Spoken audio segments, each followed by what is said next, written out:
Gunung Slamet. Ia tak hanya berdiri, tapi menjulang, gagah dan diam, seolah menyimpan rahasia yang tak pernah bisa ditebak manusia. Letaknya berada tepat di jantung Jawa Tengah, di perbatasan 5 kabupaten sekaligus, Banyumas, Purbalingga, Tegal, Pemalang, dan Brebes. Bagi sebagian orang, ini hanya fakta geografi. Tapi bagi yang percaya, ini adalah pertanda. 5 wilayah itu seperti 5 jari yang menopang satu tangan raksasa. Tangan dari kekuatan besar yang tak bisa dijelaskan hanya dengan peta dan data. Di setiap sisi Slamet, cerita berbeda tumbuh. Di satu sisi ia disebut berkah. Di sisi lain, ia jadi ancaman. Tapi satu hal yang tak berubah, Gunung Slamet bukan gunung biasa. Ia adalah pusat. Tinggi Slamet mencapai 3.428 meter di atas permukaan laut. Dari kejauhan, puncaknya seolah menembus langit. Awan-awan tak berani tetap di sana terlalu lama. Angin pun hanya lewat, seperti menghormati sesuatu yang lebih tua dari waktu. Gunung ini menjadi yang tertinggi di Jawa Tengah, dan siapapun yang mencoba mendakinya tahu, ini bukan hanya soal medan. Bukan hanya soal stamina. Ada sesuatu di Slamet yang menguji bukan hanya tubuh, tapi juga hati.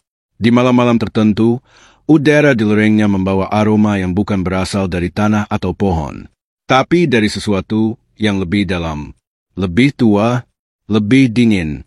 Meski hanya tertinggi kedua di Pulau Jawa setelah Semeru, Slamet menyimpan aura yang berbeda. Bukan gegap gempita atau letusan besar yang membuatnya disegani, tapi justru karena diamnya. Diam yang tak tenang, diam yang menahan, seperti orang bijak yang memendam amarah. Banyak yang mengatakan, ini hanya gunung. Tapi penduduk di sekitar tahu, Slamet bisa berubah kapan saja. Ia bisa tersenyum hari ini dan mengamuk esok. Dan ketika ia benar-benar marah, tak ada yang bisa menenangkannya. Tidak manusia, tidak alat, bahkan doa pun tak selalu cukup. Namun, yang paling mencengangkan dari Slamet bukanlah tinggi atau ancaman erupsinya, tapi keyakinan yang tumbuh di sekitarnya, bahwa gunung ini adalah pusat spiritual tanah Jawa.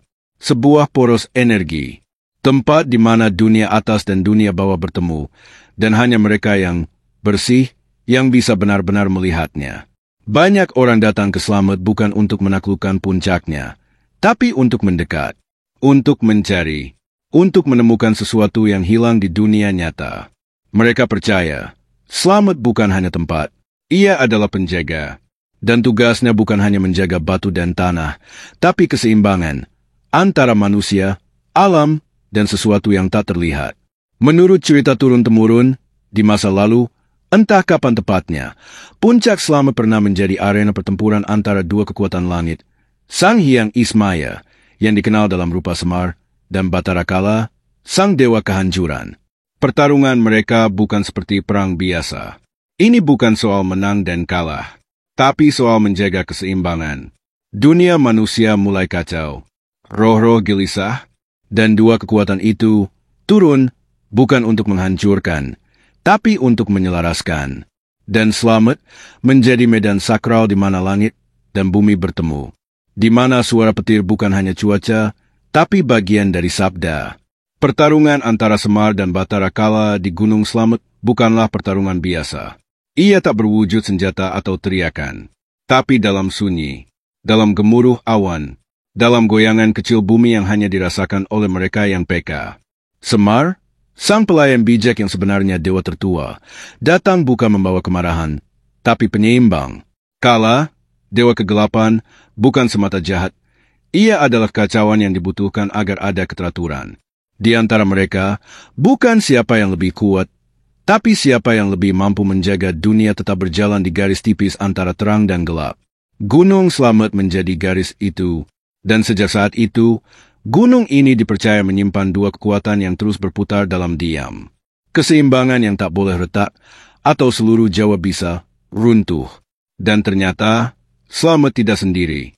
Ada dua gunung lain yang disebut sebagai bagian dari segitiga kekuatan, Merapi dan Ciremai. 3 gunung, 3 penjaga, 3 poros yang membentuk segel tak kasat mata bagi Pulau Jawa.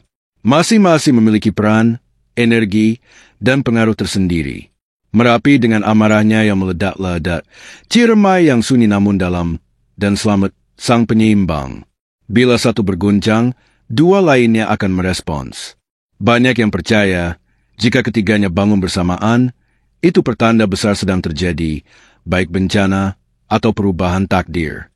Mitos ini bukan sekadar kisah, karena dalam sejarahnya, saat ketiga gunung ini aktif dalam waktu yang berdekatan, selalu ada kejadian besar, kekacauan politik, bencana alam, atau pecahnya peperangan.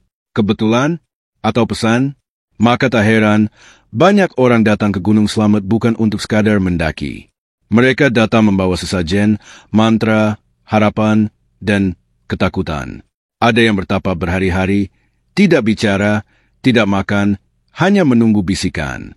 Ada yang datang malam-malam, duduk di bawah pohon tertentu, berharap mendapat wangsit, petunjuk ilahi, atau bisikan leluhur. Gunung ini menjadi tempat mencari jawaban dari pertanyaan yang bahkan tak bisa diucapkan. Beberapa pulang dengan wajah berbeda, seolah melihat sesuatu yang tak bisa dijelaskan. Ada pula yang tidak pernah kembali. Nama mereka hilang dari berita, tapi tidak dari ingatan warga setempat. Gunung ini tidak mengusik, selama kau tahu caranya menghormati. Di kaki gunung, tepatnya di Desa Bambangan, sebuah ritual terus dijaga. Sedekah gunung. Setiap tahun, masyarakat berkumpul, membawa hasil bumi, menyanyikan doa-doa kuno, dan mempersembahkan makanan untuk para penjaga gaib. Ritual ini bukan tontonan, bukan untuk hiburan. Ini adalah komunikasi. Hubungan antara manusia dan kekuatan yang menjaga Slamet agar tetap selamat. Para sesepuh percaya, selama sedekah ini tidak ditinggalkan, gunung akan tetap damai. Tapi jika dilupakan, ia bisa bersuara. Dan suaranya bukan hanya letusan, tapi bisa berupa penyakit, kegagalan panen, atau mimpi buruk yang tak berujung. Leluhur mereka sudah lama mengerti. Menjaga Slamet bukan tugas pemerintah, tapi tugas bersama. Namun, secara geologi, Slamet memang berbeda. Ia bukan gunung yang mudah dipetakan atau ditebak perilakunya. Ia memiliki banyak kawah, beberapa di antaranya tidak aktif, tapi tetap mengepul. Ia jarang meledak besar, tapi hampir selalu ada aktivitas kecil yang berlangsung terus-menerus. Seolah ia tidak pernah benar-benar tidur. Ilmuwan menyebut ini sebagai aktivitas laten, gunung yang secara teknis tenang, tapi energinya tetap bekerja di bawah tanah. Bagi para pendaki, ini menandakan bahaya. Tapi bagi masyarakat spiritual, justru inilah bukti Slamet dijaga. Ada kekuatan yang menahan kemarahan besar agar tidak keluar. Dan siapapun yang pernah berdiri di dekat kawahnya akan mengerti, ketenangan di sana bukanlah ketenangan biasa. Ia seperti seseorang yang sedang duduk diam, tapi matanya terbuka, menatapmu, memperhatikanmu. Kawah-kawah di Gunung Slamet bukan hanya lubang di tanah, tapi mulut-mulut yang diam.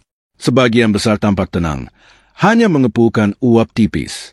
Namun, siapapun yang pernah berdiri di bibirnya tahu, diam itu bisa menipu. Slamet menyembunyikan sesuatu di balik kabutnya.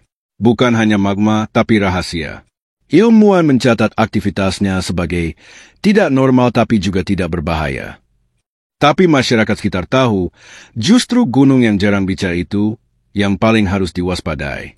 Ada istilah yang sering digunakan oleh para ahli, anomali of silence, gunung dengan tekanan tinggi, tapi tanpa suara. Aktivitas di bawah permukaan terus berjalan, perlahan, konsisten, seolah ditahan oleh sesuatu. Dan saat para peneliti mencoba mengukur suhu, getaran, atau tekanan tanah, hasilnya sering tak masuk akal. Seperti ada yang mengacaukan data. Sesuatu yang tak bisa dijelaskan dengan alat, tapi dirasakan oleh naluri. Penduduk setempat punya keyakinan lain. Mereka percaya, kekuatan dari pertarungan masa lalu antara Semar dan Bathara kala belum benar-benar pergi. Keduanya masih ada di sana, berputar seperti pusaran energi, menjaga agar kemarahan tidak meledak, agar manusia tidak melupakan batas. Slamet bukan sekadar gunung. Ia adalah medan gaib yang terus bekerja, bahkan saat semua terlihat tenang. Di lereng Slamet, terutama saat kabut turun, suasana bisa berubah drastis. Sunyi bukan lagi sunyi biasa. Ada bisikan yang datang dari arah yang tak jelas. Kadang seperti suara angin, kadang seperti desahan. Beberapa pendaki mengaku melihat bayangan bergerak di balik pohon, padahal mereka tahu mereka sedang sendirian. Dan entah mengapa, perasaan itu muncul bersamaan, merasa diperhatikan. Ada yang bersumpah melihat sosok berjubah putih berdiri diam menatap puncak. Ada pula yang mendengar alunan gamelan di tengah malam, padahal tak ada pemukiman di atas sana. Mitos? Halusinasi? Mungkin. Tapi mereka yang pernah merasakannya tidak lagi tertawa saat menceritakan kisah itu. Mereka tidak minta dipercaya, hanya dimengerti bahwa Slamet dengan segala keheningannya menyimpan sesuatu yang lebih dari sekadar alam. Beberapa orang kembali dari Gunung Slamet dengan mata kosong. Mereka berbicara pelan, seolah suara mereka tak boleh terlalu keras. Katanya, mereka melihat sesuatu, tapi tak bisa menggambarkannya. Ada yang mendadak jadi pendiam. Ada pula yang tiba-tiba paham hal-hal yang sebelumnya asing. Mereka berubah, bukan karena cuaca, bukan karena kelelahan, tapi karena mereka merasakan sesuatu yang tak bisa dijelaskan. Apakah itu sekadar efek ketinggian atau gangguan psikologis? Ilmuwan mungkin bisa menjawab sebagian, tapi warga setempat tak butuh penjelasan rumit. Mereka sudah lama tahu, Slamet adalah batas. Batas antara dunia nyata dan yang tidak. Cerita tentang pertarungan para dewa mungkin tak bisa dibuktikan. Tapi anehnya, kisah itu tak pernah hilang. Ia hidup di cerita rakyat. Diajarkan dibisikkan nenek kepada cucunya. Dan meski zaman berubah, kisah itu tak bertahan karena ada yang menjaganya. Slamet bukan sekadar gunung. Ia adalah cermin identitas. Bagi banyak orang Jawa, ia lebih dari lanskap alam. Ia adalah penjaga, pelindung, sekaligus pengingat bahwa manusia harus tahu tempatnya dalam semesta yang jauh lebih luas. Dan jika suatu hari kamu berdiri di puncaknya, lihat sekeliling. Dengarkan baik-baik. Mungkin kamu juga akan merasa bahwa di sana ada yang memperhatikanmu. Sesuatu yang lebih dari sekadar angin.